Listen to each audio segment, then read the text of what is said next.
Hi, Scott with FDJtool.com, and I want to show you the MT-51 Microtorch from Master Appliance. This is our most popular model of butane torch, and for a couple of reasons. Got a large built-in plastic stand. The cylinder can hold enough butane for 2 hours of continuous burn time. It's got some great features, but before I can show them to you, we got to fill it. So why don't we get to it? To fill the MT-51 Microtorch, we'll use the same method that you would to fill most any other butane torch. But first we're going to need some good quality butane. We use Ultratane here, but you want to find a triple refined butane because anything else that might have impurities in it can clog up your torch, render it useless. You don't want that to happen. So in order to get started, we've got to make sure that our fuel flow lever is completely off. Some torches have a knob, some have levers. You just want to make sure that it's completely off to cut off the amount of fuel flowing from your tank into your nozzle.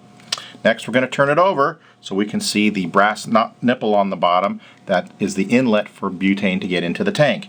We don't have to remove the base on this particular model because we've got complete access. We're going to take our butane and we're going to shake the can up a little bit because the butane's under pressure and it's cold, and by shaking it you're going to warm it up, get it ready to go into the tank. Turn it over and you're going to hold it perpendicular and insert this nozzle onto that brass nipple there like so. If you are crooked or out of alignment, you're going to hear an external hiss. You might even see a wisp of butane vapor to let you know that you're not quite on there. Can you hear that? It's kind of an external leak there, so we know we're not straight on. So in order to get it in straight, we're going to press down firmly like so. You hear an internal hiss, filling up the tank. Oh, and we saw a little sputtering there. That sputtering told me my tank is full. So now I'm done filling. Take off the butane, put it away. You don't want butane out on your work surface near any of torches or anything like that. Now that it's full, we're going to show you how to ignite it. Now, to ignite the MT-51 Microtorch, we have to understand its safety feature. It has a safety lock built into the back of the torch in order so that the torch can't be ignited. If I press that big red button on the back to ignite it, nothing's going to happen, and that's a good safety feature to have. But before we ignite it, remember that lever on the side here that adjusts our fuel flow from the tank into the nozzle? We're going to open that up about halfway or a little more so, just so we've got a nice flow for when we're ready to ignite. Now, on the back, you have a safety switch right underneath our big ignite button.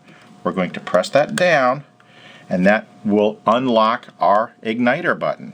Now we're ready to press it in. Press it all the way in until you hear the click. If you just press part way, you're releasing gas, but you're not pressing it all the way to ignite it. So press it all the way in to ignite the flame. Beautiful, huh? But if I let go of the button, the torch goes off. Another safety feature built in, because this also has a continuous flow lever on the side.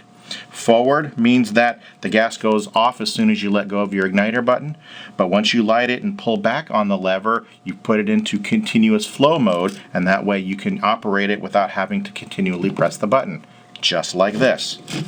Press our safety switch down, press our thumb in to ignite the torch all the way till we heard that click, slide our continuous flow button back.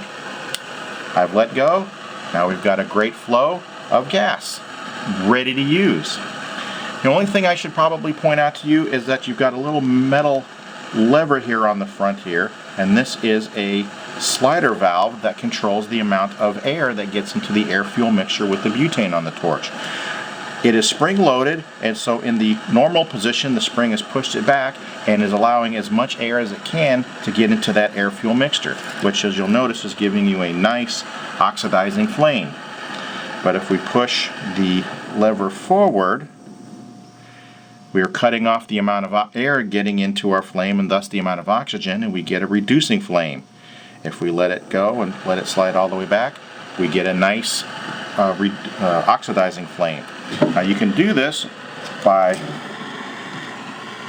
taking your hand and holding it like this, and you can do it with your fingers with one hand like this. Pretty easy, huh? And of course, on the other side here, our fuel lever, if we need to adjust the amount of fuel into our flame in order to make it as large as we can or as small as we can, you just flip the lever like that.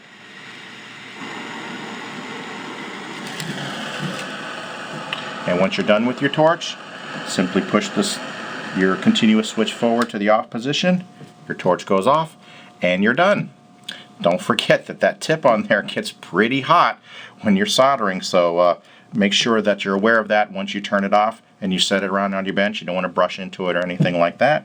And if you're done completely with your torch, you also want to turn the gas flow switch all the way to the back position so that you have minimal flow and you can put your torch away. And there you go, the MT-51 Microtorch from Master Appliance, and my name is Scott with FDJtool.com.